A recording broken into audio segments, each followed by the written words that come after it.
Hello students, DElEd first year and second year के लिए हिंदी भाषा के प्रयोग एवं अभ्यास का महत्व। विद्यालय में भाषा का उपयोग कैसे किया जाता है ना। इससे पहले अपन जानेंगे भाषा के प्रयोग और अभ्यास का महत्व क्या होता है। भाषा मानव जीवन के विकास का आधार है, जिसके द्वारा मानवीय ज्ञान का विस्तृत भंडार एवं अथाह संसार दृष्टिगोचर होता है।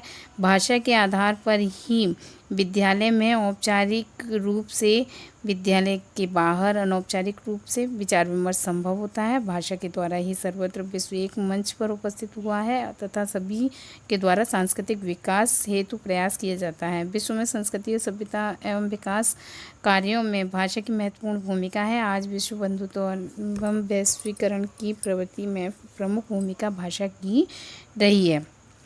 आज अमेरिका के निवासी भारतीयों के हृदय की बातों को जानकर उनसे प्रेमपूर्ण व्यवहार करते हैं। इसी प्रकार भारतीयों द्वारा उन लोगों से प्रेमपूर्ण व्यवहार किया जाता है। इस प्रकार भाषा सर्वांगीण विकास का प्रमुख आधार मानी जाती है। यहाँ भाषा के उपयोग के बारे में अपन बात करते हैं, जिसमें कि सबसे पहले इसमें सबसे पहले आता है विद्यालय में भाषा का उपयोग। विद्यालय में भाषा का स्वरूप कैसा होता है, कैसा होना चाहिए, ठीक है। जैसे कि सामने वाले एक दूसरे के अपनी भावनाओं को, विचारों को प्रदर्शित कर सकें। इसीलिए कहा जाता है कि इसीलिए कहा जाता है कि विद्यालय में भाषा के स्वरूप पूर्णतः मानकीकृत एवं औपचारिक रूप में होता है। भाषा का साहित्यिक स्वरूप विद्यालयों में ही दृष्टिगोचर होता है। विद्यालयों में शिक्षक एवं छात्रों के मध्य में साहित्यिक स्वरूप विद्यालय में ही दृष्टिगोचर होता है और माध्यम में संपर्क सूत्र के रूप में भाषा का ही प्रयोग किया जाता है। विद्यालय में भाषा का उपयोग व्यापक रूप से किया जाता है। यह व्यापक रूप से किया जाता है। इसका फर्स्ट है संप्रेषण में उपयोग। इसका फर्स्ट पॉइंट है संप्रेषण में उपयोग। इसके अंतर्गत संप्रेषण होता क्या है। पालक और शिक्षक के मध्य में प्रथम मिलन में जो भाषा का ही प्रयोग किया जाता है। बालक अपनी अभिरुचि का वर्णन भाषा में प्रस्तुत करता है तथा शिक्षक द्वारा भी उसे अपने विचारों से अवगत कराने में भाषा का ही प्रयोग करता है। भाषा के माध्यम से ही उचित संप्रेषण का विकास होता है और संप्रेषण की प्रभावशीलता के अभाव में शिक्षण अधिगम प्रभावी प्रक्रिया रूप में संपन्न नहीं हो सकती है। तब विद्यालय व्यवस्था का प्रारंभ ही भाषा के उपयोग से होता है।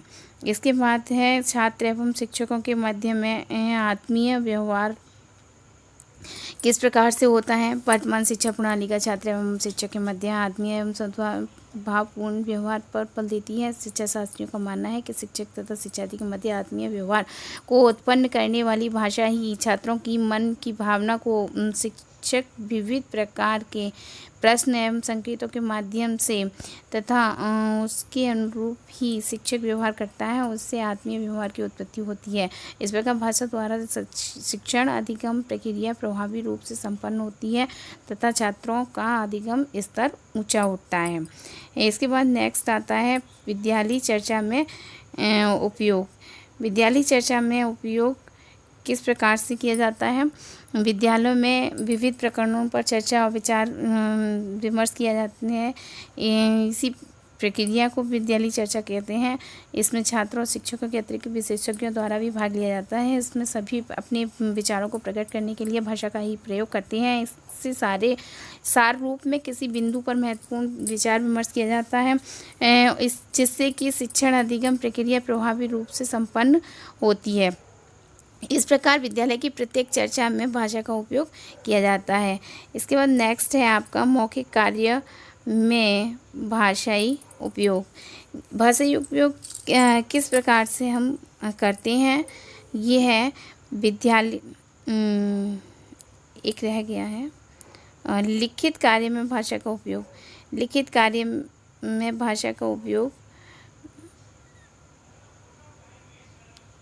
इसके अंतर्गत आता है छात्रों को लिखित कार्य सिखाने में भी भाषा का ही उपयोग होता है। शिक्षक द्वारा छात्रों को अक्षर लिखने के निर्देश भी भाषा में ही प्रदान किए जाते हैं। छात्र अपने विचारों को अभिव्यक्त करने के लिए भाषा का ही प्रयोग करती हैं।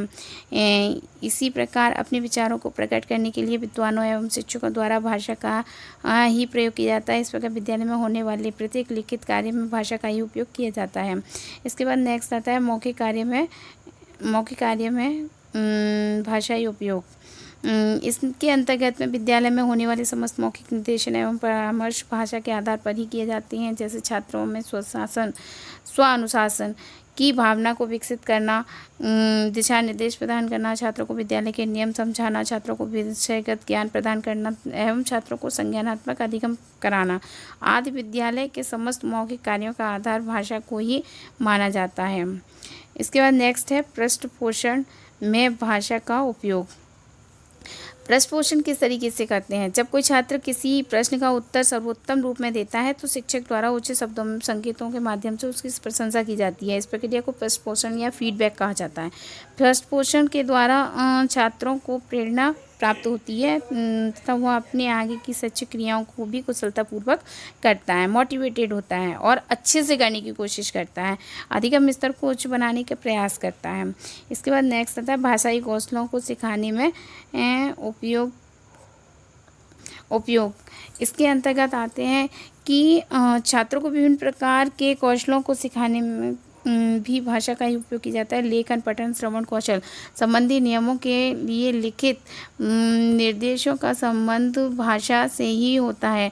प्राथमिक स्तर पर शिक्षक छात्रों में विभिन्न कौशलों के विकास हेतु सरल एवं बोधगम्य भाषा में निर्देश प्रदान करता है, जिससे छात्रों द्वारा इसे ग्रहण करके कौशलों का विकास किया जाता है। नेक्स्ट आता है अन्य विषयों के ज्ञान का आधार। अन्य विषयों के ज्ञान का आधार कैसे है भाई? एक विषय से दूसरे विषय में किस प्रकार से इस भाषा का प्रयोग किया जाता है। तो यह प्राथमिक स्तर पर छात्रों के लिए शिक्षण के विषय पृथक पृथक होती हैं, परंतु उनकी पाठ्यपुस्तकों की भाषा सामान्य रूप से एक ही होती है। जैसे हिंदी माध्यम के प्राथमिक विद्यालयों में सभी विषय हिंदी भाषा में होते हैं तथा अंग्रेजी माध्यम के विद्यालयों में सभी विषय अंग्रेजी में होते हैं। इस प्रकार अन्य विषयों की शिक्षण अधिगम प्रक्रिया का आधार भी भाषा ही होती है।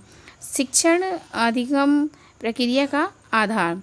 शिक्षण अधिगम प्रक्रिया के आधार में के अंतर्गत में किसी भी विषय की शिक्षण अधिगम प्रक्रिया को उसमें भाषा का उपयोग अनिवार्य रूप से किया जाता है। छात्र क्रिया एवं छात्राध्यापक क्रिया दोनों का ही आधार भाषा होती है। छात्रों द्वारा प्रश्न पूछने में तथा शिक्षक द्वारा उत्तर प्रदान करने में भाषा का ही प्रयोग किया जाता है। इस प्रकार सभी विषयों की शिक्षण अधिगम प्रक्रिया का आधार भाषा को ही माना जाता है, क्योंकि इसमें प्रत्यक्ष एवं अप्रत्यक्ष रूप से भाषा का प्रयोग किया जाता है। पाठ्यपुस्तकों में भाषा का उपयोग प्राथमिक स्तर पर किया जाता है।